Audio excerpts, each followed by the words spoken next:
The whole world of academic writing is going through this huge transformation, and it's all because of AI. So how do you even begin to navigate this new landscape? Well, today, we're going to break down exactly how to choose the perfect AI copilot to help you write better and way, way faster. Okay, let's be real. If you're a student or a researcher, this image probably hits a little too close to home, right? The pressure is just immense. The deadlines are always looming, and that mountain of literature you have to get through, it just keeps getting bigger. So how on earth do you keep up? And that really gets to the heart of the challenge for modern academics. It's not just about the writing itself. It's about trying to manage this overwhelming flood of information while also trying to produce original, high-quality work. It's a lot. And look, this isn't just you feeling overwhelmed. It's a real, documented thing. This quote from a recent study just hits the nail on the head. We're basically facing an information overload crisis. But of course, where there's a big problem, there are always innovators trying to solve it. And to give you a sense of the scale we're talking about, wow, tools like Paperpal have already refined over 2 billion words. This isn't some tiny niche trend. This is a full-blown technological revolution in how academic work gets done. So what are your options out there? Well, you can pretty much break them down into two main camps. You've got the traditional tools we've all been using for years, and then you have this new generation of AI-powered assistants. Let's see how they really stack up against each other. So on one hand, you have the classics, right? The reference managers. Zotero is amazing for its flexibility, since it's open source. Mendeley really shines when you're collaborating or marking up PDFs. And EndNote, that's the heavy hitter for huge projects with really complex formatting. They're all great, don't get me wrong, but their main job is to organize. And this slide, this really nails the fundamental difference. Think of it this way.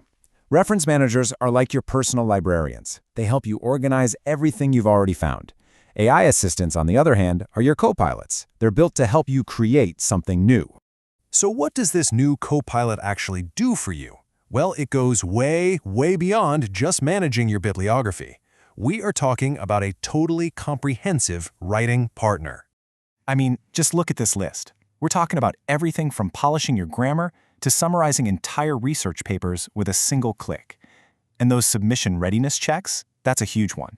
It means the AI can literally scan your paper against a specific journal's rules for formatting, word count, structure, you name it, and catch problems before you hit submit.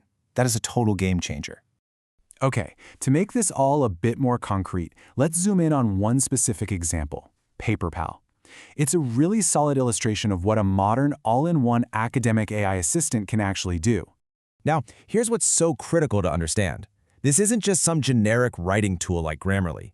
Paperpal's AI is specifically trained on millions of peer-reviewed, published articles. And what that means is its suggestions actually understand the unique language, the tone, and the conventions of academic writing. And the speed at which these tools are evolving, it's honestly mind-blowing. I mean, look at these updates from just the last year or so. You've got real-time collaboration, which is huge for co-authored papers.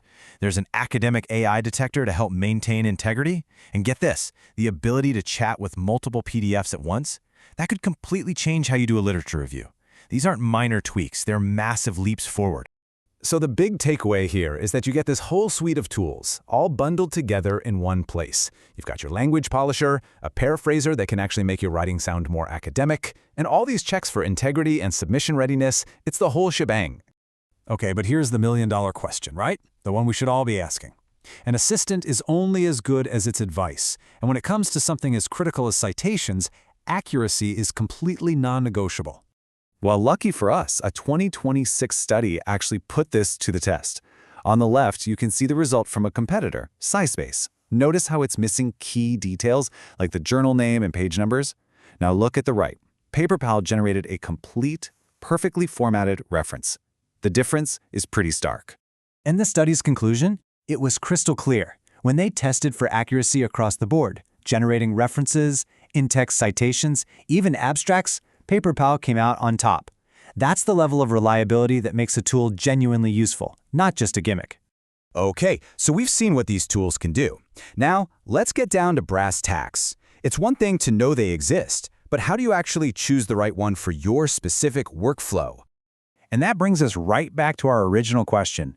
It's really not about finding the one best tool for everyone. It's about finding the best tool for you and your specific needs. I've got a super simple 3-step guide for you. First, figure out your primary need. Are you mainly polishing a final manuscript, or are you doing more general-purpose writing? Second, always test the free versions with a sample of your own writing. And third, check the integrations. A tool is pretty useless if it doesn't play nice with the software you already use, like Word or Overleaf. And this chart really helps visualize who these tools are for. Paperpal, as we've seen, is built from the ground up for academic researchers. But if you're a student who also writes blog posts, something like Rephrasely might be a better all-around fit. And for general business emails and reports, Grammarly is still a fantastic choice. And finally, you got to think about the practical stuff, the real-world things. What's your budget? How much time are you willing to sink into learning a new program? And this one's critical. Most of these AI tools need an internet connection to work, which could be a major deal breaker if you like to work offline. And this is maybe the most important thing to remember through all of this.